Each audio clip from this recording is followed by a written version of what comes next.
غدیر کے واقعے پہ کیا اس سے افضلیت امام علی علیہ السلام کا ثبوت نہیں ہوتا؟ غدیر کیا شیعہ اس سے افضلیت کا ثبوت کرتے ہیں؟ افضلیت کے لیے جو ہے امیر المومنین کے جو فضائل ہیں وہ یعنی امیر المومنین کا تو کمپیریزن ہی نہیں ہے نا. ہم تو کسی کے ساتھ کمپیئر نہیں کرتے ان کو. اچھا کہ بھئی ہم کمپیئر کر رہے ہیں. غدیر کیا شیعہ اس سے افضلیت کا ثبوت کرتے ہیں؟ غدیر کا معاملہ جو یہ ہے کہ وہ اسے ہم جدا طریقے سے دیکھتے ہیں کہ رسول اللہ صلی اللہ علیہ وآلہ وسلم، کیونکہ دیکھیں جدا طریقے سے مطلب کیا؟ اور اس پر افسوس بھی کیا امام جعفر صادق علیہ السلام نے کہ اگر ہمارا مطلب مثال دی ہے کہ اگر کسی کا حق چھن جائے، 2 گواہ لے کر آئے اور کہے کہ بھائی میری چیز جو ہے فلاں کے پاس ہے، 2 گواہ پیش کر کے وہ لے جاتا ہے. لیکن امیر المومنین وہ شخصیت ہیں کہ جن کی ولایت کے ہزاروں گواہ تھے لیکن انہیں نہ مل سکی. امام علی علیہ السلام جنہوں نے اپنے آپ کو رسول کے لیے پھیلانا کہ بھائی ہم مولا کائنات بھی کہتے ہیں اور پھر ان چیزوں کو مانتے بھی نہ. بھائی ایک طرف ہو جا، مولا کائنات بھی کہہ رہے ہیں اور پھر ساتھ میں کہہ رہے ہو دوست ہیں. عجیب سی منافقت. یہ واقعی جو ہے نا.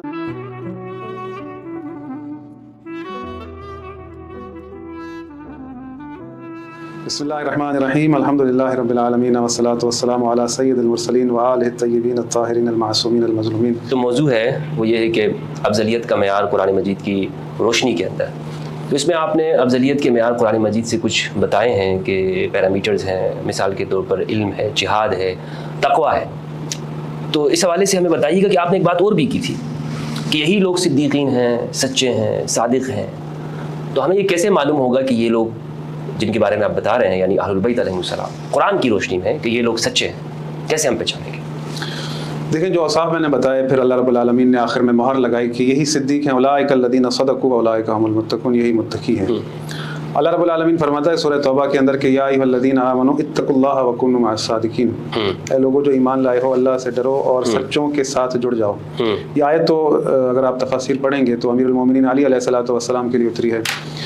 اللہ رب العالمین یہ فرماتا ہے کہ اللہ سے ڈرو اور سچوں کے ساتھ جڑ جاؤ. آج میں اس دور کے اندر اگر اس آیت کو پڑھتا ہوں اور اللہ کہہ رہا ہے کہ اے لوگوں جو ایمان لائے ہو اللہ سے ڈرو اور سچوں سے جڑ جاؤ، تو میں جو دنیا کے لوگ ہیں جو خود کو سچا کہتے ہیں کیا ان سے جڑنے کا حکم دیا ہے؟ یعنی کوئی خاص ایسی اشخاص ہیں جو صدیق ہیں اللہ کی طرف سے، جن کو اللہ نے صدیق قرار دیا ہے وہ ہے. مثال میں کہوں میں صدیق ہوں، آپ کہیں آپ صدیق ہیں، تو یہاں دنیا کا کوئی دوسرا شخص یہ دعویٰ کرے کہ میں صدیق ہوں آج اس دور کے اندر، بھئی میرے ساتھ جڑ جاؤ اللہ نے کہا، تو ہمارے پاس جو ہے نا اس کو تشخیص نہیں دے پائیں گے کیونکہ اس کی زندگی کا حال ہم جانتے نہیں ہیں. اللہ رب العالمین جس صدیق کے ساتھ جڑنے کا حکم دے رہا ہے، جن صادقین کے ساتھ جڑنے کا حکم دے رہا ہے، وہ یعنی اگر پوری دنیا میں آئے ہیں تو صدیق ہیں، زندگی گزار رہے ہیں تو صدیق ہیں، جب دنیا سے جا رہے ہیں تو صدیق ہیں. اب یہاں پر اللہ رب العالمین نے جو ہے نا کیونکہ آیت اتاری ہے کہ اے لوگوں جو ایمان لائے اللہ سے ڈرو سچوں کے ساتھ جڑ جاؤ، تو اب صدیق بھی تو وہی دکھائے نا کہ بھئی ان کے ساتھ جڑنا ہے، یا کسی کے دعوے پر ہم جڑیں گے، کسی بھی کوئی اگر دعویٰ کرتا ہے تو اللہ رب العالمین نے کہا ہے کہ سچوں کے ساتھ جڑ جاؤ، تو یہاں پر وہ سچے وہی دکھائے گا. اب آپ چلیں اپنا ایک نقطہ میں چاہتا ہوں کہ یہاں پر پیش کروں مباہلہ میں. عیسائی آئے نجران کے رسول اللہ صلی اللہ علیہ وآلہ وسلم سے یعنی مناظرہ کرنے کے، ہم سچے ہیں آپ سچے. رسول اللہ صلی اللہ علیہ وآلہ وسلم نے ان کے سامنے قرآن کو پیش کیا. فمن حاجک فیہ من بعد ما جاءک من العلم، تو یہ پہلا مرحلہ تھا. اللہ کی کتاب پیش کی اور جو ان کے پاس چیزیں ہیں مشترکات ہیں وہ پیش کی، تو انہوں نے اس بات کو انکار کیا. جب میں مثال کے طور پر کسی ڈبیٹ میں بیٹھوں اور میں حدیث پیش کرتا ہوں تو حدیث کے مثال کے طور پر کسی نے کہا کہ بھئی حدیث ضعیف ہے، یہ راوی ضعیف ہے، اس طرح سے نہیں تسلیم کرتا، تو میں اس دوسری دلیل جو پیش کروں تو قرآن کی آیت پڑھوں کہ بھئی اب جو ہے میں نے بات کہی قرآن یوں کہتا ہے، تو میری بات کی وہ تائید ہو جائے گی. بھئی اب تو انکار مشکل ہو جائے گا. جب پہلی دلیل انکار کرنے والے تو قرآن کا بھی کر دیتے ہیں، اور جب پہلی دلیل ہوئی قرآن، اگر کوئی اس کا انکار کرے تو پھر اس کے بعد جو دلیل ہے وہ اس سے بڑی دلیل ہونی چاہیے. عیسائیوں کو یہ معیار ہے. اللہ رب العالمین جو ہے یہاں پر فرما رہا ہے پہلی دلیل کا اگر انکار ہو رہا ہے تو دوسری جو دلیل آ رہی ہے وہ پہلے سے بڑھ کر ہونی چاہیے. تو اب جو دوسری دلیل آ رہی ہے وہ دلیل اللہ دیکھیں نا، اب یہاں پر تھوڑا سا غور و فکر کی ضرورت ہے، تدبر کی ضرورت ہے. عیسائی جو لوگ مباہلہ کرنے آئے وہ تو عالم ہے نا عیسائیت کے، وہ حضرت عیسیٰ کو مانتے ہیں، مگر فرق یہ ہے کہ وہ بیٹا مانتے ہیں، توحید کا انکار کر رہے ہیں، رسول اللہ صلی اللہ علیہ وآلہ وسلم کی نبوت کا انکار کر رہے ہیں. تو اللہ رب العالمین نے معجزات عطا فرمائے تھے حضرت عیسیٰ کو، مردوں کو زندہ کرتے تھے. انی اخلق لکم من الطین کہیۃ الطیر فانفخ فیہ فیکون طیرا باذن اللہ. اللہ کے حکم سے جو ہے نا وہ پرندے بناتے تھے، ان میں جو ہے پھونک مارتے تھے وہ اڑ جاتے تھے. وہ ابر الاکمہ والابرص باذن، اور نابیناؤں کو بینائی دیتے تھے، برس کے مریضوں کو شفا دیتے تھے. کوئی نابینا ہوتا تھا اس کی آنکھوں پہ ہاتھ پھیرتے تھے تو وہ بینا ہو جاتا تھا.